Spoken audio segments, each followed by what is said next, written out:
How you doing? Pretty good. Mr. Herbert, can we ask you a few questions? Who are you? We're with RT. Keiser Report, Markets Finance Scandal. The what? We're Keiser Report. We do a show about markets, finance, and scandal. All right. First of all, I want to ask you about the Michael Froman emails to Podesta, which show that CitiGroup had selected Barack Obama's cabinet, including yourself. So, what do you have to say to those Podesta emails? That's just silly. Yeah. The decisions about my position in the cabinet had absolutely nothing to do with those things. And history will show that the process was a lot more benign than is indicated in that. Emails can be interpreted in a whole bunch of ways. They can be thoughts that people have who are not ultimately, intimately involved in the process. Yeah. I know how I was picked, and it had nothing to do with my Froman. Yeah, okay. And what about the fact that Carl Levin's report from the Senate found that Goldman Sachs had sold what they called sacks of sorry for the vulgar language, but that was their language. They sold sacks of to pension funds around the United States, calling them collateralized debt obligations. I don't remember that. You don't remember that? Carl Levin's report from the Senate? Ma'am, I was Attorney General for 6 years. Yeah. There's a whole variety of things that, I dealt with. I've now been removed from that position for almost I don't know. You resigned. Yeah. Yeah.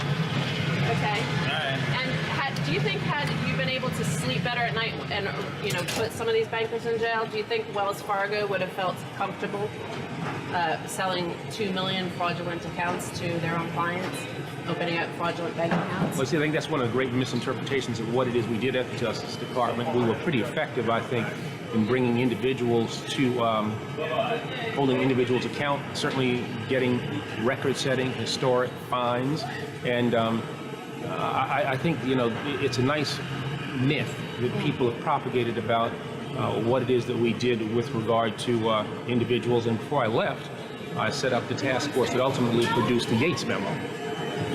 So when George Osborne reached out from the UK and asked you to go soft on HSBC when they were caught laundering money for Mexican drug cartels, was that something yet you now regret, having resulted in massive scandals in Mexico, 60,000 dead in Mexico? Oh, come on, man. You can't possibly think that what we did in connection with the resolution of a financial issue had something to do with... a straight up and down case of money laundering for HSBC. You guys, George Osborne reached out to you guys, said go soft on the case. But the connection that you're drawing, the connection that you're drawing between that which was a financial determination and the deaths of people in Mexico is inconsistent with the facts. Yeah. You're trying to sensationalize something that really has no bearing, no connection to that which is factually accurate.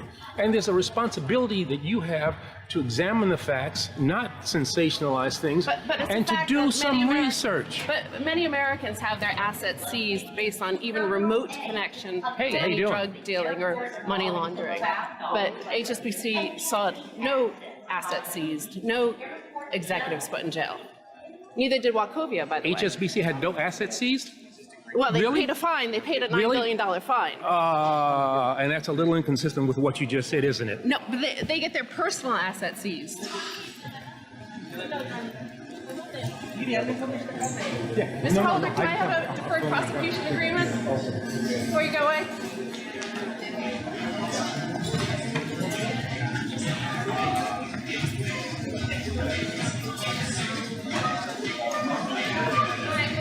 Well, there you have it.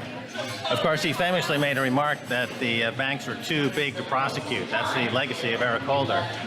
And the HSBC case is where that whole too big to jail phenomenon started. And not to admit that there is a direct connection between money laundering, drug cartel activity, and the deaths in Mexico is downright foolish.